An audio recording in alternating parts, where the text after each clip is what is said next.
আলহামদুলিল্লাহ রব্বিল আলামিন ওয়ালা আকিবাতুল লিল মুত্তাকিন আসসালাতু ওয়াসসালামু আলা নাবিয়্যিনা মুহাম্মদ সাল্লাল্লাহু আলাইহি ওয়াসাল্লাম ওয়া আলা আলিহি ওয়া আসহাবিহি আজমাইন। সুপ্রিয় দর্শক শ্রোতা, আসসালামু আলাইকুম ওয়া রাহমাতুল্লাহি ওয়া বারাকাতুহু। সময় সংবাদের নিয়মিত অনুষ্ঠান তাসাউফ থেকে আপনাদের সকলকে জানাচ্ছি আন্তরিক শুভেচ্ছা ও মোবারকবাদ। সুপ্রিয় শ্রোতা, আজ আমরা আলোচনা করব সম্প্রীতি প্রতিষ্ঠায় ইসলামের অবদান। সুপ্রিয় শ্রোতা, ইসলাম সম্প্রীতি ধর্ম। ইসলামে সকল ধর্ম ও ধর্মীয় মতবাদকে শ্রদ্ধার চোখে দেখা হয়। শুধু তাই নয়, সকল শ্রেণীর মানুষের মধ্যে সম্প্রীতি প্রতিষ্ঠার লক্ষ্যে ইসলাম সব সময় কথা বলে। সম্প্রীতি কী? সম্প্রীতি হলো একই সমাজে বসবাসরত বিভিন্ন সম্প্রদায় ও বিভিন্ন ধর্মের মানুষের মধ্যে শান্তিপূর্ণ সহাবস্থান। প্রিয় নবী রাসূল আকরাম সাল্লাল্লাহু আলাইহি ওয়াসাল্লামকে আল্লাহ জাল্লা শাআনুহু এমন একটি সময় পৃথিবীতে পাঠিয়েছেন যখন মানুষের মধ্যে বিভিন্ন রকমের অনাচার ছিল। মারামারি, হানাহানি, কাটাকাটি, মদ্যপান, ব্যভিচার, জুয়া, এই সকল কিছু বিদরিত করে একটি শান্তিপূর্ণ সমাজ প্রতিষ্ঠা করার জন্য আল্লাহ রাব্বুল আলামিন তাকে পাঠিয়েছিলেন এবং মানবতার কল্যাণের জন্যই তাকে পাঠিয়েছিলেন। যেমনটি আল্লাহ তাআলা পবিত্র কোরআনুল কারীমে ইরশাদ করেছেন, ওয়ামা আরসালনাকা ইল্লা রাহমাতাল লিল আলামিন, অর্থাৎ আমি আপনাকে বিশ্ব জগতের রহমত হিসেবে প্রেরণ করেছি। সূরা আম্বিয়া আয়াত 107। সুপ্রিয় শ্রোতা, একটি দেশে বিভিন্ন জাতি, ধর্ম ও বর্ণের লোক বসবাস করে। তাদের জাতিসত্তা, ধর্ম, বর্ণ ইত্যাদি ভিন্নতা সত্ত্বেও তারা কিন্তু একই লক্ষ্যস্থলে তারা থাকেন। সেটা হলো তাদের জাতিসত্তা এক, যে কানান নাসু উম্মাতাম ওয়াহিদা, অর্থাৎ সকল মানুষ একই জাতিভুক্ত। সূরা বাকারা আয়াত 213। এদের সকলের পিতা এক এবং মাতা এক, যেমনটি হযরত আলী রাদিয়াল্লাহু তাআলা আনহুর কণ্ঠে এই কথাটি প্রতিধ্বনিত হয়েছে। তিনি সুস্পষ্ট ভাষায় ঘোষণা করেছেন, আল ইনসানু মিন জিহাতি তিমসালি ইকফাহুন আবুহুম আদামু ওয়া উম্মুহুম হাওয়া, অর্থাৎ মানুষ আকৃতিগত দিক থেকে সকলেই সমান। তাদের বাবা হলো আদম আর মা হলো হাওয়া আলাইহিস সালাতু ওয়াসসালাম। সুতরাং মানুষ হিসেবে মানুষের মধ্যে একটা সম্প্রীতির ভিত অলরেডি তৈরি হয়ে আছে। রাসূল সাল্লাল্লাহু আলাইহি ওয়াসাল্লাম একখানা হাদিসে এই বিষয়টি প্রতিভাত হয়েছে। রাসূল আকরাম সাল্লাল্লাহু আলাইহি ওয়াসাল্লাম বলেছেন, আল খালকু ইয়ারুল্লাহ ফাহাব্বাল খালকি ইলাল্লাহি মান আহসানা ইলা ইয়ারিহি, অর্থাৎ সমস্ত সৃষ্টি জগৎ আল্লাহর পরিবার স্বরূপ। সুতরাং সৃষ্টি জগতের সেই আল্লাহর কাছে সবচেয়ে প্রিয় যে তার পরিবারের সাথে সদ্ব্যবহার করে। বাইহাকি শরীফ। পরিবারের সদস্যদের মধ্যে সৌহার্দ্য সম্প্রীতির মধ্য দিয়ে বসবাস করাটা, এটা হলো ইসলামের একটি মূল শিক্ষা।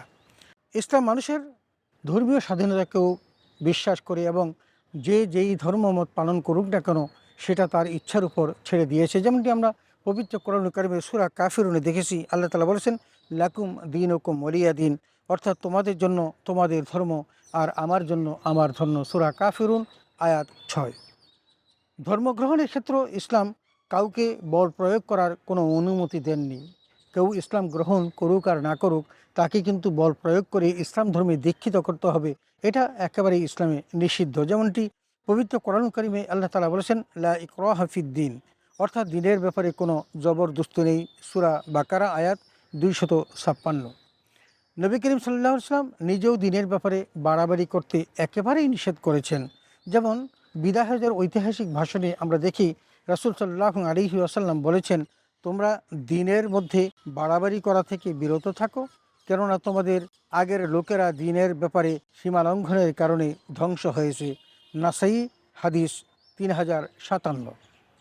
সম্প্রীতি প্রতিষ্ঠার অন্যতম মাধ্যম হলো পরস্পরকে সহযোগিতা করা।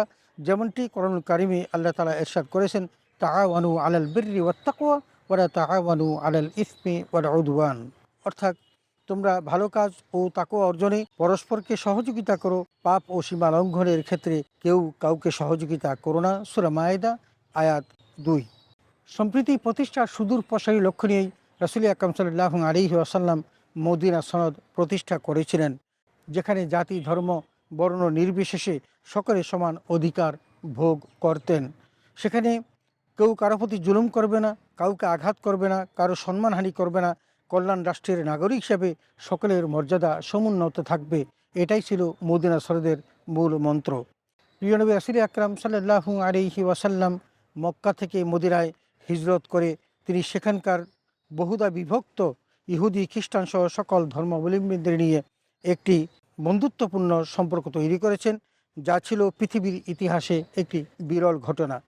রাসূল আকরাম সাল্লাল্লাহু আলাইহি ওয়াসাল্লামের আদর্শ অনুসরণ করে আমাদের উচিত সকল ধর্মের মানুষের সাথে সম্প্রীতি ও সৌহার্দ্যভাব বজায় রাখা, এবং কোরআনুল কারীমের শিক্ষাও কিন্তু তাই। যেমনটি আমরা দেখেছি কোরআনুল কারীমে আল্লাহ তাআলা বলেছেন, ওয়াইন আহাদু মিনাল মুশরিকিনা ইসতাজারাকা ফাআজিরহু হাত্তা ইয়াসমা'a কালাম আল্লাহ সুম্মা আবলাগহু মা'মানা যালিকা বিআন্নাহুম কওমুন লা ইয়ালামুন।